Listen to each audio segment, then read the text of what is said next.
A fé não é um salto no escuro. É um passo razoável, com base em boas evidências.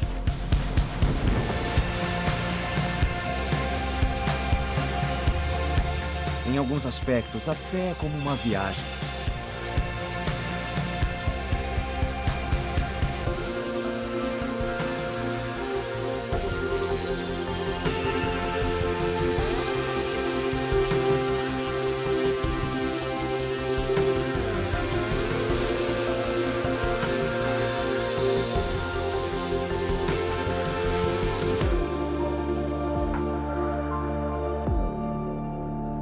É uma coisa incrível ter um relacionamento que começou com uma amizade de muitos anos.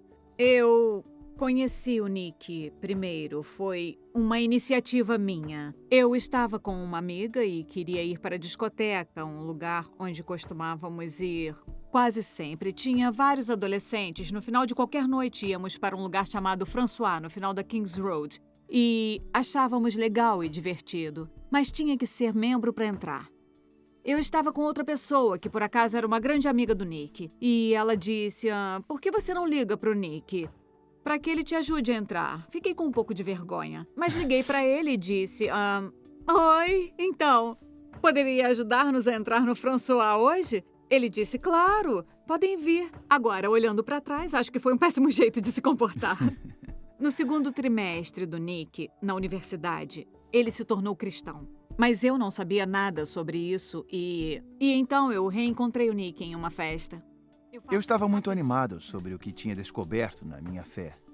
Mas me faltava muito tato na forma de contar para as outras pessoas. Eu queria que todos soubessem. E pensei, vou falar sobre Jesus para a primeira pessoa na pista de dança. Eu não queria perder tempo com conversas superficiais.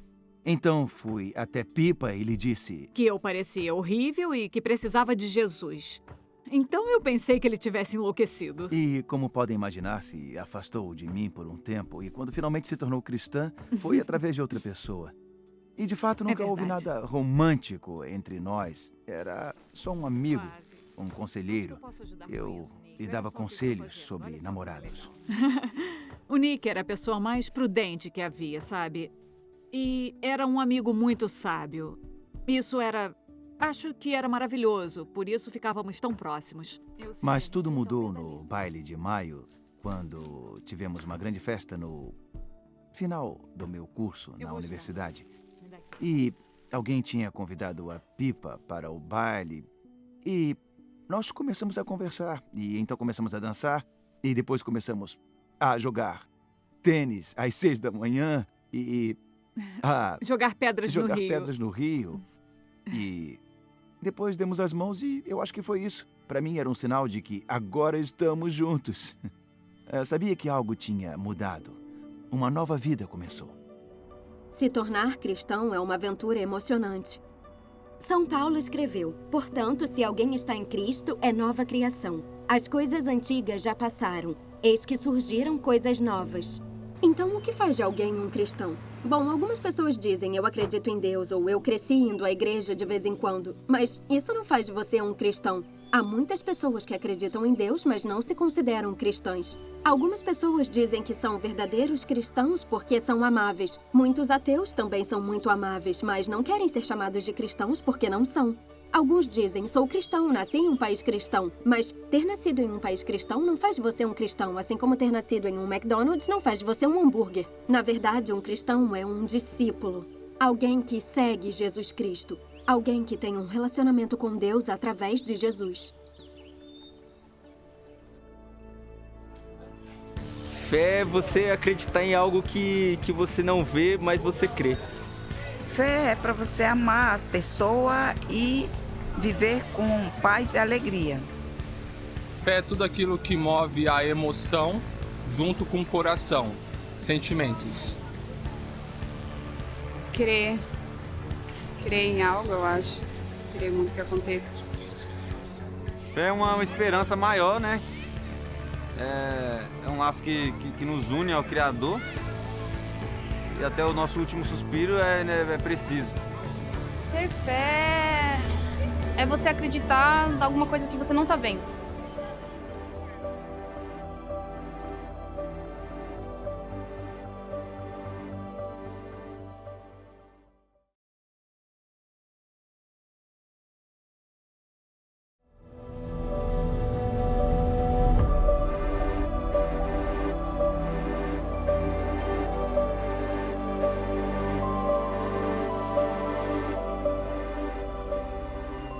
A jornada de cada um na fé é diferente. Algumas pessoas sabem a hora e o local exatos em que se tornaram cristãs. Outras pessoas dizem, sabe, eu nem me lembro de não ser cristã.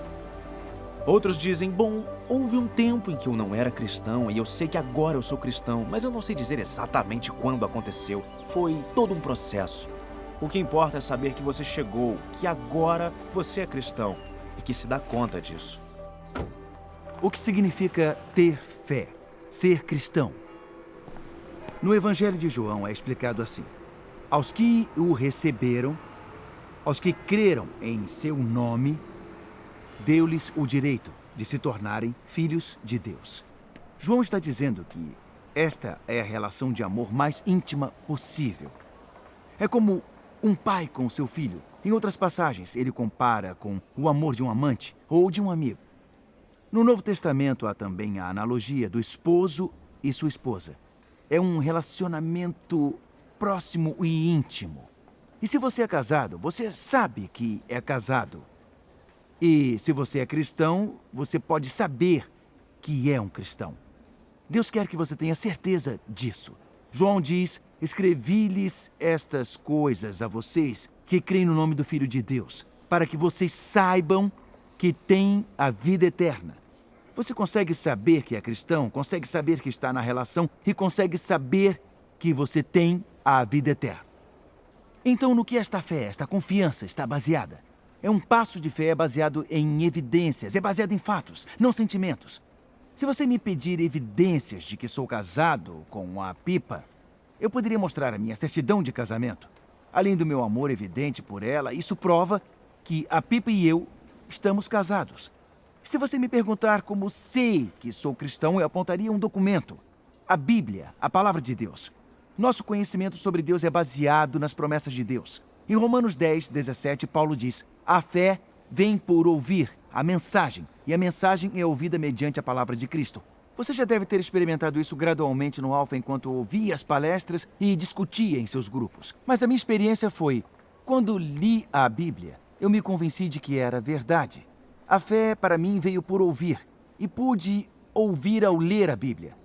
A Bíblia é a maneira de relacionar-se com Deus. Falaremos disso em mais detalhes depois. Mas você pode ler a palavra de Deus e começar a colocá-la em prática. Por exemplo, uma promessa que Jesus nos dá está em Apocalipse, capítulo 3, versículo 20.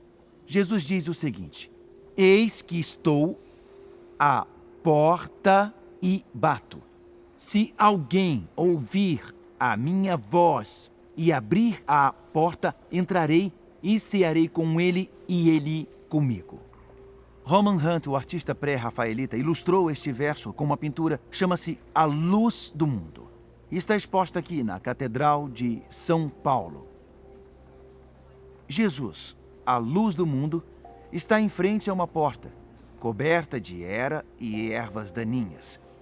A porta representa a porta da vida de alguém.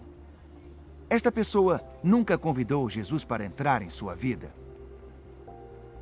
Jesus está em pé em frente à porta e bate. Ele está aguardando uma resposta. Ele quer entrar e fazer parte da vida dessa pessoa e cear com ela. Cear junto é um sinal de amizade. E Jesus oferece essa amizade a todos que abrem a porta de suas vidas a Ele. Alguém disse para Roman Hunt que ele tinha cometido um erro. Disse-lhe, você esqueceu de pintar uma maçaneta na porta. Não, ele respondeu. Eu que decidi. Há uma maçaneta, mas está por dentro. Em outras palavras, temos que abrir a porta para deixar Jesus entrar. Jesus não vai forçar para entrar em sua vida. Ele te dá liberdade para escolher se quer convidá-lo para a sua vida. Mas a promessa é esta. Se alguém ouvir a minha voz e abrir a porta, eu entrarei. Não é eu poderei entrar ou irei pensar em entrar. Você pode ter certeza de que se convidá-lo, ele vai entrar. E ele sempre estará com você, agora e na eternidade. É a promessa dele, é a palavra dele. Como eu sei que sou casado? Claro, eu tenho minha certidão de casamento. Mas também posso apontar para um evento que aconteceu no dia 7 de janeiro de 1978, o dia do casamento. Se você me perguntar como sei que sou cristão, também posso apontar para um evento na história a morte e ressurreição de Jesus. Algumas pessoas dizem, acho que eu não poderia me tornar cristão porque não sou bom o suficiente. Há muitas coisas que eu preciso mudar primeiro. Mas não é assim que funciona. Você vem exatamente como você está. Não importa o que você faz ou o que alcança. Só importa o que foi feito por você, por Jesus na cruz. Você pode receber o perdão total e recebê-lo como um presente. Paulo escreve o seguinte: pois o salário do pecado é a morte, mas o dom gratuito de Deus é a vida eterna em Cristo Jesus, nosso Senhor. Às vezes sou um pouco desconfiado quando ouço falar em coisas grátis. Eu sempre acho que vai ser uma brincadeira. Mas a vida eterna é um dom gratuito diferente de qualquer outro. É totalmente gratuito para nós e não há brincadeira. Mas existe um custo. Custou a vida de Jesus. E recebemos este presente através do arrependimento e da fé. Arrependimento é mudar nossas mentes e nos afastar das coisas ruins das nossas vidas. E fé é colocar nossa confiança em Jesus.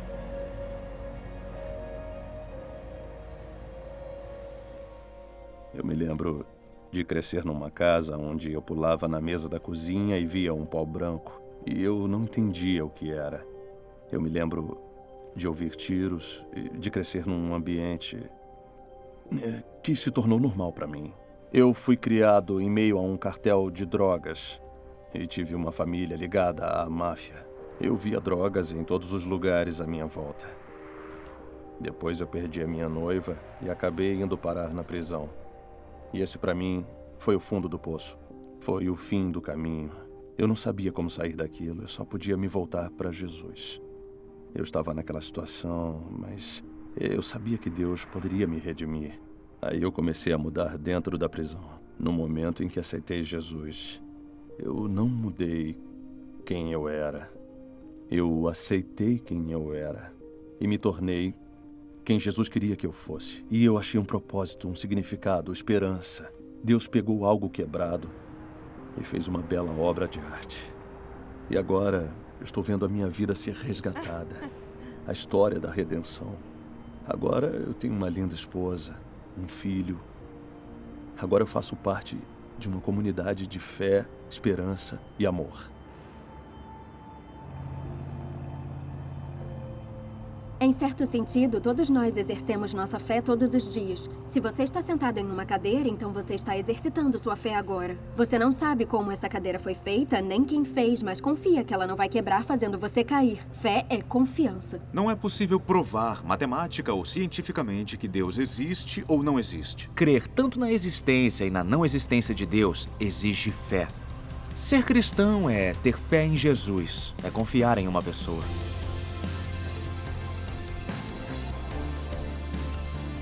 Eu acho que a palavra cristianismo está muito ligada à religião que é feita pelos humanos.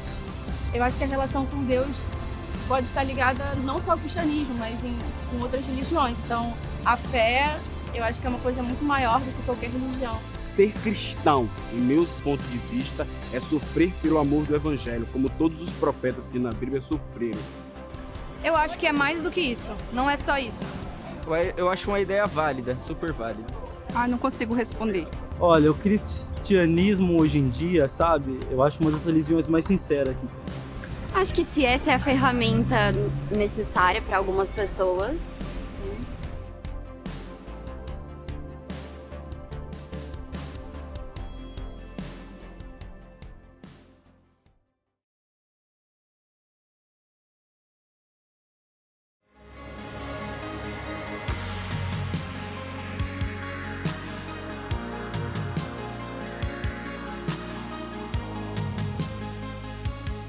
Tenho um documento, minha certidão de casamento, um evento na história, dia do meu casamento, mas também posso apontar uma outra evidência de que sou casado, a experiência de ser casado com Pipa nas últimas 4 décadas.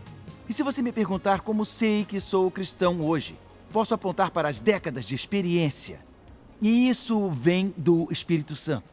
O Espírito é o Espírito de Jesus que vem viver dentro de você. Jesus disse que o Espírito Santo é como o vento. Você não pode ver o vento, mas você pode saber que ele existe, porque você vê seu impacto e seu poder.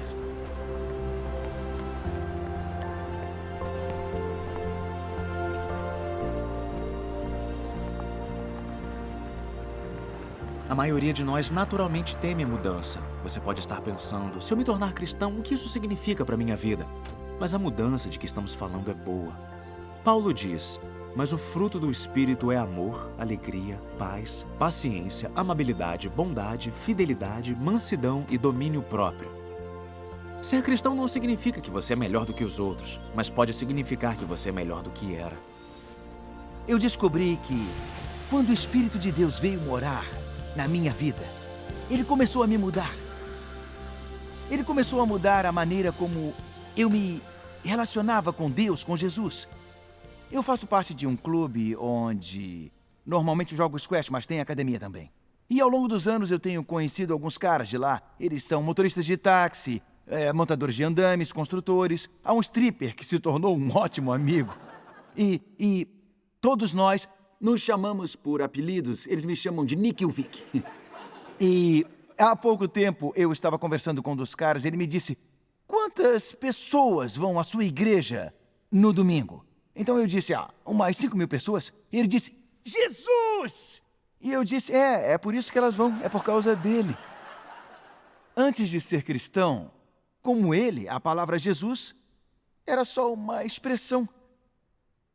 Mas no momento em que me tornei cristão, a palavra Jesus se refere ao meu amigo. Também mudou a maneira como me relaciono com cristãos. Antes de ser cristãos, eu achava os cristãos tão estranhos. Lembro que na universidade alguns cristãos costumavam fazer festas do mingau. Quer dizer, quem é que vai a festas para comer mingau? Mas então me tornei cristão e fui a uma festa do mingau também. E os convidados se tornaram meus amigos, e depois de décadas alguns se tornaram ótimos amigos. E mudaram meu modo de relacionar-se com todos. Senti um novo amor pelas pessoas que eu não conhecia. Pelos pobres, pelos prisioneiros, comecei a sentir amor por outras pessoas. Então aconteceram mudanças objetivas na minha vida. Mas também houve uma experiência subjetiva do Espírito Santo. Paulo diz, o próprio Espírito testemunha ao nosso espírito que somos filhos de Deus. Há quanto tempo estamos casados agora? 30... Se esforce, Pipa. Veja se lembra. É um O teste. Henry tem 35, tem o quê? Uns 37? Não é isso? 37 anos. Quando nosso primeiro filho nasceu, estávamos mal preparados para a chegada do nosso mais velho, o Henry. Quando ele nasceu. Fui surpreendida no momento em que ele nasceu por um amor inexplicável. Eu pensava, quanto eu amo, quanto eu amo. Dessa mesma maneira, quando eles gritam à noite e você está exausta, ainda assim você sai da cama, você vai até eles, você pega eles, cuida deles, os alimenta, os ama. Quero dizer que se Deus nos ama mais do que isso, então é uma quantidade enorme de amor. Nosso amor sabe, egoísta e falho de muitas maneiras, mas mesmo assim, o instinto de amar é muito profundo e muito intenso. É incrível porque a Bíblia usa a analogia de um pai e um filho. Deus diz que nos ama mais do que qualquer pai ama seu filho. Eu acho que isso é muito poderoso, Deus nos amar mais do que isso. E podemos considerar a amizade também, sabe? As amizades, o amor que você tem para com seus amigos. Porque essa é uma outra analogia usada no Novo Testamento. Jesus disse, eu os tenho chamado amigos. E Deus ama você. Jesus quer ser seu amigo mais próximo, mais do que qualquer amigo que você tem. Isso é apenas uma amostra do quanto Deus ama você. E na amizade com Deus, se você tem um bom modelo de casamento, isso lhe dá uma visão sobre o amor de Deus para você. Se tem um bom modelo de pai e filho, seja a partir dos seus pais, ou a partir do seu amor para os seus filhos, ou então pode ser vendo outra pessoa, não tem necessariamente que experimentar por si mesmo, mas você pode ver em algum casamento próximo, você pode pensar, uau, eles realmente se amam, e Deus me ama ainda mais do que eles se amam. Paulo diz, o próprio Espírito testemunha ao nosso espírito que somos filhos de Deus. Que você é amado mais do que qualquer pai ama seus filhos. Deus ama você tanto assim. E Ele quer que você saiba, no fundo do seu coração, Ele quer testemunhar com seu espírito que você é um filho de Deus, amado por Ele. É uma pessoal convicção profunda e interior vinda do Espírito Santo. Nós temos agora 4 netos e, por favor, me perdoem por contar uma história sobre meu neto. Alguém disse uma vez para Winston Churchill, já falei sobre meus netos? Winston Churchill disse, não, ainda não, eu sou grato por isso. Mas, se me desculparem, vou contar uma história sobre nosso neto mais velho, Albie. Eu me lembro de quando ele tinha 2 anos. Claro, o Johnny e a Tara amam os seus filhos, eles amam o Albie e o Albie ama os pais. Mas, às vezes, ele quer realmente senti-los por perto. E, às vezes, ele coloca as mãos para cima assim e diz, abraço, papai, abraço. E o Johnny o pega e o abraça. E há um sentimento de proximidade, intimidade. Há a experiência de ser amado, de ser abraçado. E é isso que o Espírito Santo faz conosco. Às vezes, nós experimentamos, ele testifica com o nosso espírito. Nos sentimos abraçados por Deus, amados por Deus, envolvidos por Deus. Essa é a experiência subjetiva do amor de Deus.